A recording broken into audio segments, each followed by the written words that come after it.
ৰাজ্যৰ চৌদিশে এতিয়া ভোগালী বিহুৰ আনন্দ আৰু এই উৎসৱমুখৰ পৰিৱেশৰ মাজত সকলোৱে মিলি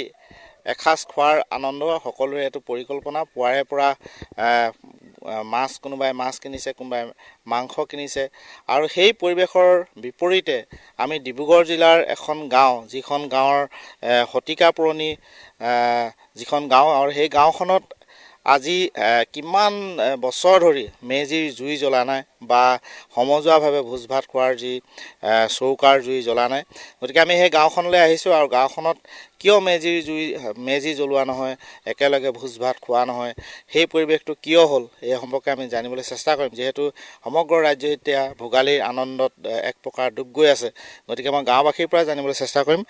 শৰৎ গগৈ আছে ইয়াৰ এগৰাকী স্থানীয় সমাজকৰ্মী দাদা আপোনাৰ ওচৰলৈ আহিছোঁ প্ৰথমতে জানিব বিচাৰিছোঁ যিহেতু এখন শতিকা পুৰণি গাঁও পানধোৱা গাঁও আৰু আমি গম পাইছোঁ যে ইমান এখন পুৰণি গাঁৱত আজিলৈকে মেজিৰ জুই জ্বলা হোৱা নাই বা জ্বলোৱা নাই ইয়াৰ কিবা ঐতিহাসিক কিবা ঘটনা নিহিত হৈ আছে নেকি হয় এইটো ক'ব লাগিব আমাৰ জন্মৰ পৰা আমি এইখন গাঁৱত আমাৰ মেজি জ্বলোৱা আৰু মাঘৰ বিহুৰ যিটো ভোগালীৰ উৎসৱ যিটো ৰং ৰহস্যৰে একদম ফূৰ্তি ফাৰ্তা কৰা হয় আমি জন্মৰ পৰা দেখিবলৈ নাপালোঁ আৰু আমাৰ ককাসকলক আজো ককাসকলক আমি সুধিছিলোঁ এইটো প্ৰত্যেক গাঁৱত আমি এতিয়া মাঘৰ বিহু মই সৰুতেও মোৰ মনত আছে মাঘৰ বিহু কি বস্তু চাবৰ কাৰণে মই বেলেগ গাঁৱত গৈছিলোঁ মেজি কি বস্তু চাবৰ কাৰণে বেলেগ গাঁৱত গৈছিলোঁ সেই মেজিত থাকি কেনে ফূৰ্তি ফাৰ্তা কৰোঁ তাৰপিছত ককাসকলক আমি আজো ককাসকলক সুধিছিলোঁ কি কাৰণে এইটো আমাৰ গাঁৱত পতা উৎসৱ নহয় তেতিয়া তেখেতসকলে ক'লে এইটো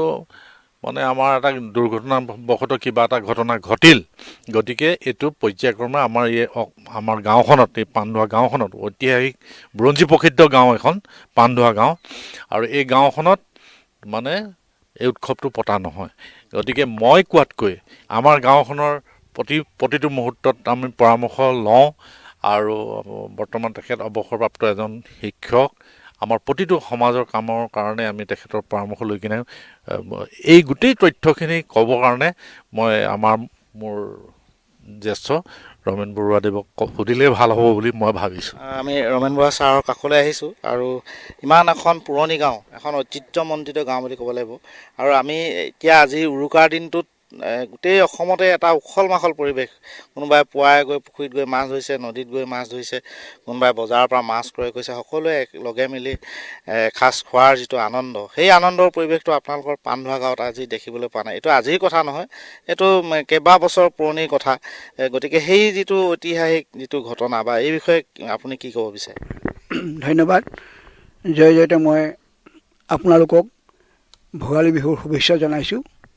এতিয়া আপুনি যিটো প্ৰশ্ন আমালৈ আগবঢ়াইছে ইয়াৰ উত্তৰত আমি ক'ব লাগিব যে আমি জনাৰ পৰা এইখন গাঁৱত মানে ভোগালী বিহু উৎসৱ পালন কৰা হোৱা নাই আৰু এই ভোগালী বিহু উৎসৱত যি ভোজ ভাজৰ ব্যৱস্থা কৰে সেই ভোজ ভাত আমাৰ ইয়াত তেনেকুৱা ব্যৱস্থা কোনো নকৰে ইয়াৰ কাৰণটো আমি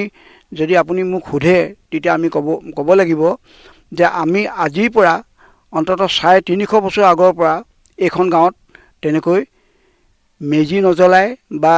মেজিৰ উপলক্ষে যি ভোজ ভাতৰ ব্যৱস্থা কৰে এই ব্যৱস্থা আমাৰ ইয়াত নাই আমি বুঢ়াসকলক সোধাত অৱশ্যে এইটো কোনো লিখিত নাই এইটো এটা কিংবদন্তি বুলি ক'ব পাৰি বা জনশ্ৰুতি মতে আমি এইটো ক'ব পাৰোঁ আৰু সেই বিশেষ গাঁওখনৰ পৰা আমাক তিনিচুকীয়াৰ ব্যুৰ জিতুল দত্তই কিছু পৰিৱেশ দেখুৱালে তেওঁক এই মুহূৰ্তত আমি ধন্যবাদ জ্ঞাপন কৰিছোঁ